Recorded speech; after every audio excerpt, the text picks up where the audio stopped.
Hi കൂട്ടുകാരി, എല്ലാവർക്കും നമസ്കാരം. ഇന്ന് നമുക്ക് തട്ടുകടകളിൽ നിന്നും നമ്മൾ കഴിക്കുന്ന തട്ടിൽ കുട്ടി ദോശയും അതുപോലെ നല്ല കാടമുട്ട റോസ്റ്റുമാണ് നമ്മുടെ ഇന്നത്തെ വീഡിയോ.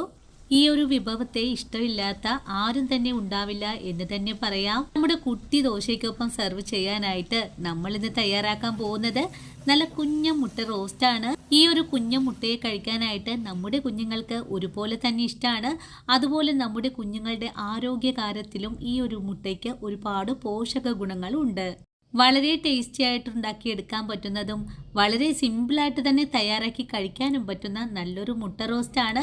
എല്ലാവരും ഈ ഒരു വീഡിയോ കണ്ടതിന് ശേഷം ഒന്ന് തയ്യാറാക്കി നോക്കണം. ഇന്നത്തെ നമ്മുടെ പാചകവും വളരെ സിമ്പിളായിട്ടാണ് ഞാൻ നിങ്ങൾക്ക് വേണ്ടിയിട്ട് ഇന്ന് കാണിച്ചു തരുന്നത്. മുട്ട റോസ്റ്റിനെ ഇഷ്ടമില്ലാത്ത ആരും തന്നെ ഉണ്ടാവില്ല.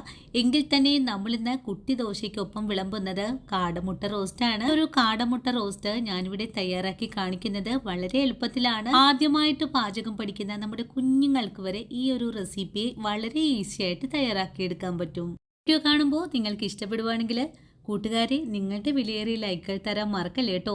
അതുപോലെ നിങ്ങൾ ഈ വീഡിയോ കാണുമ്പോൾ നിങ്ങൾക്ക് പ്രയോജനകരമായി എന്ന് തോന്നുവാണെങ്കിൽ നിങ്ങൾക്ക് കിട്ടിയ ഈ ഒരു അറിവിനെ നിങ്ങളുടെ കൂട്ടുകാരിലേക്കൊന്ന് ഷെയർ ചെയ്ത് കൊടുക്കാനും മറക്കല്ലേ. നമ്മുടെ വീഡിയോ ആദ്യമായിട്ട് കാണുന്ന കൂട്ടുകാർ ആരെങ്കിലും ഉണ്ടെങ്കിൽ ഒന്ന് സപ്പോർട്ട് കൂടി ചെയ്യണേ. അപ്പോൾ എങ്ങനെയാണ് വളരെ ടേസ്റ്റി ആയിട്ടുള്ള നല്ല കാടമുട്ട റോസ്റ്റ് തയ്യാറാക്കി എടുക്കുന്നതെന്ന് നമുക്കൊന്ന് നോക്കാം.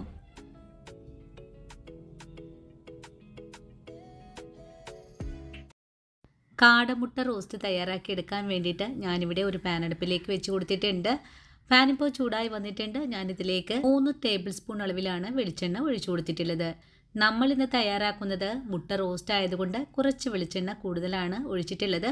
ഇനി ഇതിലേക്ക് 2 ബോൾ വെളുത്തുള്ളിയും ഒരു ചെറിയ കഷ്ണം ഇഞ്ചിയും കൂടി ചതച്ചതാണ് ചേർക്കുന്നത്. ഇഞ്ചിയും വെളുത്തുള്ളിയും ചേർത്ത് നല്ലതുപോലെ വഴറ്റി ഒന്ന് വാടിക്കഴിഞ്ഞാൽ പിന്നെ നമുക്കിതിലേക്ക് ചേർക്കേണ്ടത് പച്ചമുളകാണ്.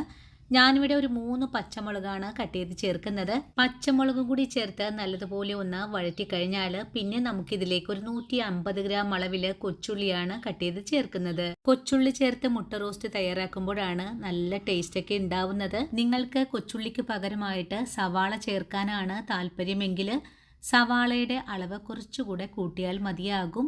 ഇപ്പോൾ കൊച്ചുള്ളിയുടെ കളറൊക്കെ ഒന്ന് ചേഞ്ചായി വന്നിട്ടുണ്ട്. പിന്നെ നമുക്കിതിലേക്ക് ചേർക്കേണ്ടത് സവാളയാണ്. ഞാനിതിലേക്ക് ഒരു 2 സവാള നൈസായി കട്ട് ചെയ്തതാണ് ചേർക്കുന്നത്. സവാളയും കൂടി കൂട്ടി ചേർത്ത് നല്ലതുപോലെ ഒന്ന് വഴറ്റിയെടുക്കാം. ഉള്ളിയും സവാളയൊക്കെ നല്ല സോഫ്റ്റായി ഒന്ന് കളർ ചേഞ്ച് ഒക്കെ ആകുന്നത് വരെയുമാണ് നമുക്കിതുപോലെ ഒന്ന് വഴറ്റിയെടുക്കേണ്ടത്. ഇപ്പോൾ സവാളയുടെ കളറൊക്കെ ഒന്ന് ചേഞ്ചായി വന്നിട്ടുണ്ട്. ഞാനിതിലേക്ക് ആവശ്യമായ ഉപ്പ് കൂടി ചേർത്തിട്ട് ഒന്നുകൂടെ വഴറ്റിയെടുക്കുവാണ്. നമുക്ക് ഈ സവാളയും ഉള്ളിയൊക്കെ ഇതേ ഒരു രീതിയിലേക്കാണ് വഴണ്ട് കിട്ടേണ്ടത്.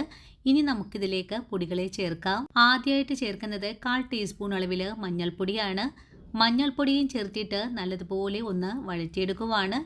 മഞ്ഞൾപ്പൊടിയും ചേർത്ത് നല്ലപോലെ വഴണ്ട് കഴിഞ്ഞാൽ പിന്നെ നമുക്കിതിലേക്ക് മുളക് പൊടി ചേർക്കാം. ഞാനിപ്പോൾ 1 സ്പൂൺ അളവിലാണ് എരിവുള്ള മുളക് പൊടി ചേർത്തിട്ടുള്ളത്. കൂടെ തന്നെ 1 സ്പൂൺ അളവിൽ കാശ്മീരി മുളക് പൊടി, 1 സ്പൂൺ അളവിൽ തന്നെ മല്ലിപ്പൊടി കൂടെ ചേർത്തിട്ടുണ്ട്. നമ്മുടെ ഈ ഒരു മുട്ട റോസ്റ്റിലേക്ക് നമ്മൾ അധികം തന്നെ മസാലപ്പൊടികൾ ചേർക്കുന്നില്ല. സവാളയുടെയും ഉള്ളിയുടെയും ടേസ്റ്റാണ് ഇതിന് മുൻതൂക്കമായിട്ട് നിൽക്കേണ്ടത്. പൊടികളൊക്കെ ചേർത്ത് നല്ലതുപോലെ ഒന്ന് വഴറ്റിക്കഴിഞ്ഞാൽ നമുക്കിതിലേക്ക് 1 ടീസ്പൂൺ അളവിൽ ചതച്ച കുരുമുളക് പൊടി ചേർക്കാം. കുരുമുളക് പൊടി കൂടെ ചേർത്ത് കഴിഞ്ഞാൽ 1 ടീസ്പൂൺ തന്നെ ഗരം മസാലപ്പൊടി ചേർക്കാം. കൂടെ തന്നെ ഇതിലേക്ക് 1 ടീസ്പൂൺ അളവിൽ പെരിഞ്ചീരകപ്പൊടി കൂടെ ചേർത്തിട്ടുണ്ട്. ഇത്രയും മസാലപ്പൊടികൾ കൂടെ ചേർത്ത് കഴിഞ്ഞാൽ പിന്നെ നല്ലതുപോലെ തന്നെ ഒന്ന് ഇളക്കി യോജിപ്പിച്ചെടുക്കാം. മസാലപ്പൊടികളൊക്കെ നല്ലതുപോലെ മൂത്ത് കഴിഞ്ഞാൽ പിന്നെ നമുക്കിതിലേക്ക് ഒരു തക്കാളി കട്ട് ചെയ്തത് ചേർക്കാം.